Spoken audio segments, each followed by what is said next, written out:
चलिए अब बात करेंगे उत्तर प्रदेश की।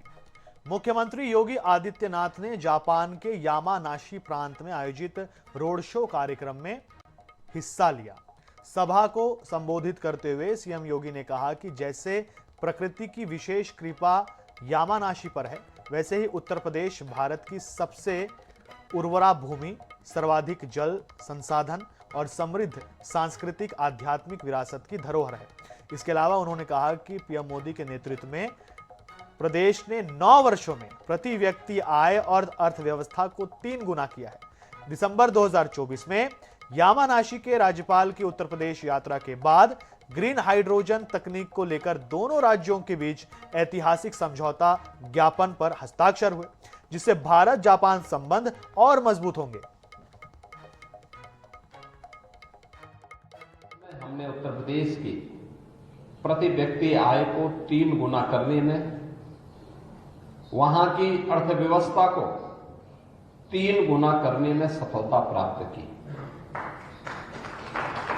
आज प्रत्येक क्षेत्र में एक सही दिशा में भारत की सबसे तेज अर्थव्यवस्था वाले राज्य के रूप में उत्तर प्रदेश ने अपने आप को स्थापित किया है। लेकिन जितना बड़ा राज्य है, जितनी संभावनाएं हैं, उतनी ही चुनौतियां भी सामने आती हैं और उन चुनौतियों को सफलतापूर्वक आगे बढ़ाने की दिशा में हम लोग एक बड़े डेलीगेशन के साथ जापान की यात्रा में आए हैं। दिसंबर 2024 में यामानाशी के माननीय राज्यपाल उत्तर प्रदेश की यात्रा में आए थे और उस समय उन्होंने जो बातें यहां हमारे सामने वहां पर रखी थी, मुझे अच्छा लगा कि उन्होंने लगातार इसको फॉलोअप किया, इसके लिए पत्र भेजे,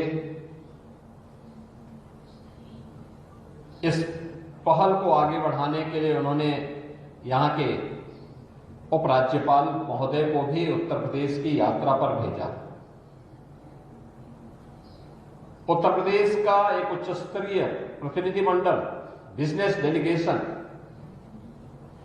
यहां की यात्रा पर आया था। उन्होंने अवलोकन करने के बाद फिर वहां की पूरी रिपोर्ट भी हम सबके सामने प्रस्तुत की और जिसका परिणाम है कि आज यामानाशी के माननीय राज्यपाल के आमंत्रण पर हम सब यामानाशी पे पहुंच करके हम लोगों ने यहां की स्थिति को देखा है, ग्रीन हाइड्रोजन के प्रोडक्शन को देखा है और इस तकनीक के बारे में आज उत्तर प्रदेश और यामानाशी के बीच में एक ऐतिहासिक समझौता ज्ञापन पर भी हस्ताक्षर हुआ है।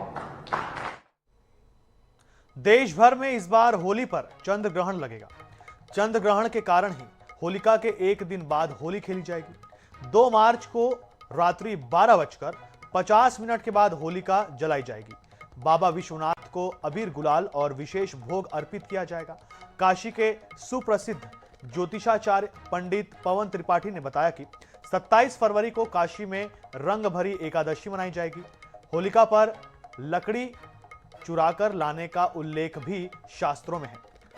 होलिका पर गाली देने का भी है, शास्त्रों में उल्लेख किया गया है इसका भी। वहीं रंग भरी एकादशी के दिन से ही वाराणसी में शिव भक्तों के लिए होली का उत्साह शुरू हो जाता है, जिसमें श्रद्धालु बाबा के साथ गुलाल से होली खेलते हैं।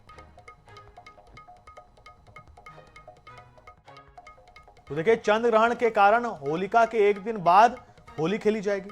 2 मार्च को रात 12:50 के बाद होलिका जलाई जाएगी। 27 फरवरी को काशी में रंग भरी एकादशी मनाई जाएगी। चंद्र ग्रहण के कारण होलिका के एक दिन बाद होली होगी। देखिए, आपको बता रहे हैं 2 मार्च को रात को 12:50 के बाद होलिका जलाई जाएगी।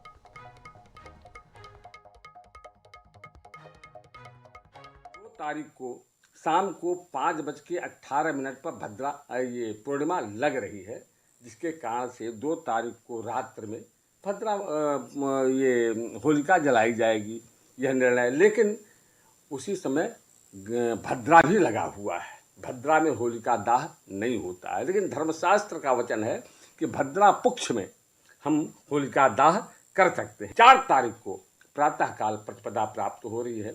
उस दिन सभी लोग रंगोत्सव मनाएंगे। इसी के साथ इस बुलेटिन में इतना ही। देश और दुनिया से जुड़े रहने के लिए देखते रहिए आनंद 24/7। फिलहाल मुझे दीजिए इजाजत। नमस्कार।